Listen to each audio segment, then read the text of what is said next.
Bismillahirrahmanirrahim. Assalamualaikum warahmatullahi wabarakatuh. Anak-anak ibu, siswa dan siswi MTS Nurul Falah kelas 9 kembali bertemu di kegiatan pembelajaran jarak jauh pelajaran IPS. Kali ini kita masuk ke pertemuan yang kelima. Masih dengan materi tentang benua-benua di dunia. Pada pertemuan kali ini kita akan melanjutkan tentang pengaruh perubahan ruang dan interaksi antar ruang di benua Asia dan benua lainnya. Disiapkan buku IPS-nya, kemudian disiapkan buku catatannya. Kita awali kegiatan belajar kita pada hari ini dengan mengucap basmalah. Bismillahirrahmanirrahim. Oke, pengaruh perubahan ruang. Jadi dari kelas 7 sampai di kelas 8 dan sekarang terakhir di kelas 9, sebenarnya yang ada di permukaan, yang terjadi di pelajaran IPS adalah bagaimana cara kita memahami, mengerti tentang ruang dan perubahan yang terjadi di ruang tempat di bumi yang tempat kita tinggali. Sebenarnya itu maksudnya. Jadi selama ini nih ruang yang ada di bumi atau seluruh tempat yang ada di bumi ada nggak sih pengaruhnya gitu ya terhadap kehidupan kita, dari mulai kehidupan pribadi, kehidupan berbangsa dan bernegara sampai kehidupan di seluruh dunia. Nah, pada pertemuan kali ini kita akan bahas tentang pengaruh perubahan ruang yang terjadi antar benua di dunia ya. Yang pertama, perubahan ruang dapat terjadi karena faktor alam dan faktor manusia. Faktor alam yang mempengaruhi perubahan ruang misalnya bencana, dan faktor manusia misalnya penggunaan lahan dan perilaku manusia terhadap lingkungan. Bencana merupakan proses alam yang kejadiannya tidak dapat dikendalikan oleh manusia. Contoh gempa, tsunami, banjir, gunung meletus, longsor, dan angin topan. Sedangkan aktivitas manusia yang dapat mengubah kondisi alam antara lain penggunaan lahan yang tidak seimbang, penebangan liar, pemanfaatan sumber daya alam yang berlebihan. Hal tersebut yang dapat menyebabkan terganggunya kelestarian lingkungan dan sekitarnya. Jadi, maksudnya di sini adalah keadaan alam atau kondisi ruang yang ada di permukaan bumi itu bisa berubah karena dua hal. Bisa karena alam itu sendiri, bisa juga karena faktor manusia. Ya, oke.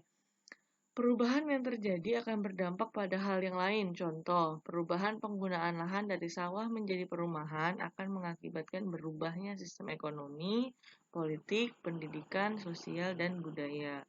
Udah pasti, yang tadinya sawah kemudian berubah jadi perumahan, maka akan berubah semuanya. Dari sistem ekonomi, yang tadinya pergi ke sawah, cari nafkahnya dari sawah berupa bertani, maka berubah menjadi pemilik perumahan misalnya. Atau berubah menjadi tukang bersih-bersih di perumahan, menjadi satpam di perumahan, seperti itu kan. Kemudian sistem politik pasti akan berubah juga. Kenapa? Karena ketika mendirikan perumahan atau mengubah sawah menjadi perumahan, pasti ada izin dari pihak setempat, baik dari RT-nya, RW-nya, bahkan kelurahan dan pejabat setempat, ya. Lalu pendidikan sudah pasti berubah sistem pendidikannya. Yang tadinya berpikir, nggak usah sekolah, ntar juga ke sawah jadi petani. Ketika sudah ada perumahan, maka pola pikirnya pasti akan berubah gitu. Oh, harus sekolah nih, gitu kan, karena sudah tidak ada sawah. Sosial dan budaya, sistem hidup pun mungkin akan berubah. Yang tadinya kerjanya sama-sama di sawah, ketika sawahnya sudah tidak ada, maka mereka akan berpikir bagaimana cara bekerja baru sehingga akan menimbulkan teman baru dan menimbulkan kehidupan yang baru juga. Kurang lebih seperti itu. Selanjutnya adalah pengaruh interaksi antar ruang benua-benua di dunia. Interaksi itu artinya hubungan timbal balik. Interaksi antar ruang berarti hubungan timbal balik antara satu wilayah dengan wilayah lainnya. Penyebabnya karena perbedaan kondisi wilayah, atau karena persamaan kawasannya, karena cita-cita negara, dan karena ideologi atau pemahaman. Interaksi antar benua diwujudkan dalam beberapa aktivitas, misalnya dalam bidang ekonomi, hubungan dagang ekspor dan impor, penanaman investasi atau modal, penawaran pinjaman lunak, atau kerjasama pelaksanaan proyek. Kemudian yang selanjutnya, pengaruh interaksi di bidang ekonomi. 1. Mendukung pertumbuhan ekonomi. Daya saing ekonominya menjadi meningkat, kualitas produk yang dihasilkan lebih meningkat, dan terbukanya peluang investasi dari negara lain. Ibu rasa ini sudah dapat dipahami ya. Kemudian bidang sosial budaya. Interaksinya diwujudkan yang pertama budaya sebagai kebanggaan suatu negara. Di negara apapun budaya merupakan hal yang sangat krusial, hal yang sangat penting, yang sangat melambangkan tentang kekayaan negara. Yang kedua, sektor pariwisata menjadi sektor yang menjanjikan. Alasan orang berkunjung ke negara lain adalah untuk melihat sektor pariwisatanya. Nah, di sini masuk dalam bidang sosial. Pengaruh budaya barat dapat merusak budaya asli. Adanya budaya barat atau budaya campuran seperti yang kita lihat sekarang ya. Banyak budaya-budaya yang kurang pas yang masuk ke Indonesia ditiru oleh anak-anak, oleh generasi muda, sehingga efeknya justru dapat merusak budaya asli. Yang keempat, menurunkan kesenjangan sosial. Karena kesamaan minat atau kesamaan budaya, maka tidak ada lagi kesenjangan sosial. Selanjutnya, bidang politik. Interaksi antar ruang di bidang politik, yang pertama ada potensi saling mempengaruhi antar negara. Negara yang banyak membantu negara yang lemah, maka akan memberikan pengaruh di negara tersebut. Yang kedua, tingkat kepercayaan antar negara makin membaik. Karena adanya interaksi, maka membuat negara tersebut menjadi percaya diri karena diakui oleh negara lain. Yang ketiga, menghilangkan kesenjangan antara negara maju dan negara berkembang. Nah, negatifnya kadang-kadang bisa memicu konflik di perbatasan seperti konflik Rohingya di Myanmar, bisa juga konflik Palestina dengan Israel, dan konflik-konflik lainnya. Sistem pemerintahan lebih terbuka dan transparan. Dan kadang-kadang bisa juga mengakibatkan kestabilan nasional terganggu jika masing-masing negara melakukan peperangan. Selanjutnya bidang pendidikan. Yang pertama, taraf pendidikannya akan meningkat. Sudah pasti ya, adanya pertukaran pelajar, kemudian adanya beasiswa dari luar negeri atau pergi ke luar negeri. Nah, itu menyebabkan taraf pendidikannya menjadi meningkat. Yang kedua, angka melek huruf meningkat khususnya di negara-negara berkembang. Melek huruf itu bisa baca maksudnya, ya.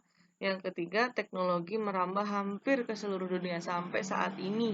Bayangkan kalau kamu HP-nya seperti HP ibu zaman sekolah dulu. Terus kita pandemi atau lockdown sehingga tidak bisa belajar. Kamu benar-benar akan merasakan jenuhnya hidup tanpa teknologi gitu ya. Karena kan nggak mungkin di HP yang jadul atau di HP yang tidak canggih nonton YouTube, nggak bakalan bisa. Sedangkan kalau mau keluar ke warnet tidak boleh keluar karena dalam masa pencegahan COVID gitu ya. Nah, makanya dengan canggihnya teknologi dan merambah hampir ke seluruh dunia, pada saat ini kita masih tetap dapat belajar meskipun tidak boleh keluar dari rumah ya. Yang terakhir, perkembangan ilmu pengetahuan. Ilmu pengetahuan itu terus berkembang, terus maju, terus mengalami perubahan dari waktu ke waktu. Nah, penduduk di satu negara, di satu benua memerlukan penduduk dari benua lain. Ini intinya, ya, untuk memenuhi kebutuhannya.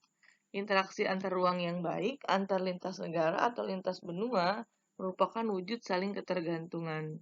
Faktanya, suatu benua tidak dapat memenuhi kebutuhannya sendiri. Akan tetapi, interaksi antar ruang juga dapat menyebabkan dampak positif dan negatif. Jadi ada dampak positifnya, ada dampak negatifnya juga. Intinya tidak semua hubungan interaksi itu dapat memberikan semua dampak positif. Kadang-kadang ada juga yang memberikan dampak negatif. Lalu bagaimana menyikapinya? Masing-masing negara harus memiliki keyakinan, harus memiliki ideologi yang sama, serta harus memiliki dasar persatuan dan kesatuan untuk menerima apapun bentuk interaksi yang datang dan yang terjalin. Baik anak-anak Ibu, materi kita pada hari ini cukup segitu dulu. Ini ada latihan soal yang harus dikerjakan seperti biasa. Tadi yang dimaksud dengan investasi adalah penanaman modal di sebuah perusahaan dengan tujuan untuk mengambil keuntungan. 3 contoh budaya barat yang dapat merusak budaya asli. Banyak, Ibu yakin kamu pada tahu. Seperti budaya mengenakan baju tanpa lengan, terus seperti budaya yang konsumerisme, artinya beli terus gitu ya, jarang mau tidak mau menabung. Nah, itu termasuk budaya barat. Yang ketiga, tuliskan 2 penyebab terganggunya kestabilan nasional di Indonesia. Bisa terjadi karena perang atau karena bencana alam. Apakah yang dimaksud dengan angka melek huruf? Angka di mana masyarakat sudah bisa membaca. Tuliskan 3 dampak positif dan 3 dampak negatif dari adanya interaksi antar ruang di benua-benua yang ada di dunia. Nah, ini kamu sendiri yang bikin jawabannya, gitu ya. Sampai sini dulu pertemuan kita. Sukses selalu buat kamu. Ingat sudah kelas 9, lebih semangat lagi belajarnya. Terima kasih. Assalamualaikum warahmatullahi wabarakatuh.